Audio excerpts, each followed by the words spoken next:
My biggest loss as a beginner day trader was over $7,000 in about 20 minutes. And that was all due to improper risk management. My name is Karsten, and this is my channel, Kit Trades, where we talk everything day trading to turn you into a profitable day trader on a daily basis. Today, we'll talk about the importance of proper risk management in day trading.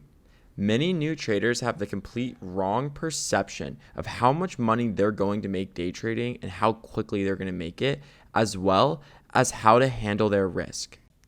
Every time you enter a trade, there's a potential amount of money you're looking to make and a potential amount of money you're willing to lose. That's called the risk to reward. A lot of new traders don't even set stop losses, and that makes their potential loss their entire account.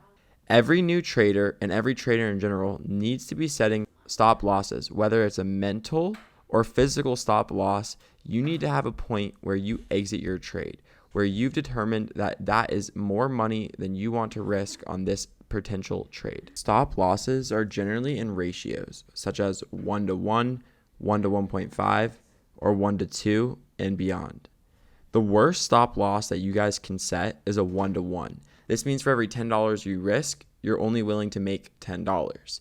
At this point, you would have to win over 50% of your trades in order to be a profitable trader. Personally, I like 1-to-1.5. That allows me to only win around 40% of my trades and still be immensely profitable. So let's go ahead and do a quick recap to make sure that we fully understand the risk to reward concept. Your risk to reward, or RR, as you'll see many people call it, is how much money you're willing to risk and how much money you want to gain. If you're willing to risk $10 and you have a 1-to-1.5 RR, that means that you're willing to risk $10 to make $15. It is important to understand exactly how much money you're willing to risk for how much money you're willing to gain to make sure that you're staying on track as a trader. You never want to risk more than like 1 or 2% of your portfolio at a time, because then if you go on a massive losing streak, you want to make sure that you still have some skin in the game. If you're trading a lot of fundeds will completely close your account after you lose 10%. So you want to make sure that you can batter the storm for a very long losing streak and still have your funded account. Let's go ahead and jump onto the charts, and I can show you guys the day that I lost $7,000 and how it happened. On this day, it was about a year ago, but it looked just like this.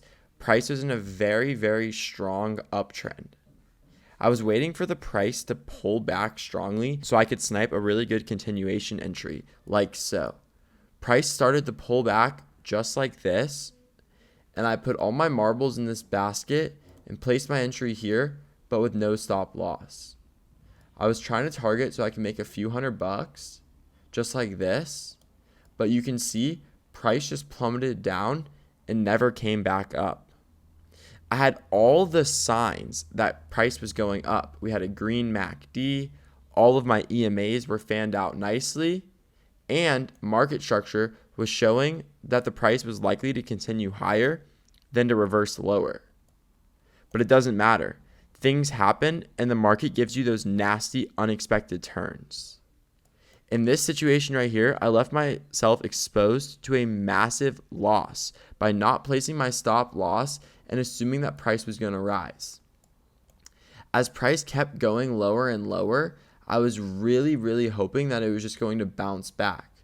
You can see right after I entered, it went green for a little bit, and I was thinking, I'm the best trader ever. I'm about to make a huge bag. But right after it got a nice little increase, it absolutely plummeted. And in my disbelief, these huge red candles went lower and lower than I would have ever expected, making me lose damn near my entire account. Looking back on this, is such a silly mistake. I easily could have set my stop loss anywhere at one of these swing lows or even way at the beginning of this big move. But I don't know. I didn't, because I was new and I didn't know any better. If we're looking at this example and we want to understand how risk reward works, well, we can see. If I wanted to enter right here and let's say I wanted to make $200 and I'm on a $10,000 account, then I'm going to need 2%. So what I would do is I would probably risk 1% and go for a 2 to 1. I risk the reward to 2. I would choose my stop loss, which would probably be right here. This would be my trade. The worst thing that would have happened is I would have lost 1% of my account. And the best thing that would have happened is I would have made my 2%. What wouldn't have happened is I wouldn't have lost my entire account. So that's really all I need to say in this video. I hope that you guys understand risk to reward a little bit better, why it's so important and how to set it up. Setting up your risk to reward is as simple as putting a stop loss and understanding how much you want to risk and how much you want to gain. In this situation here, I would risk 1% of my account. So going for a 2 to 1, my maximum gain would be 2% and my maximum loss would be 1%. Setting a stop loss there, it doesn't always have to be physical.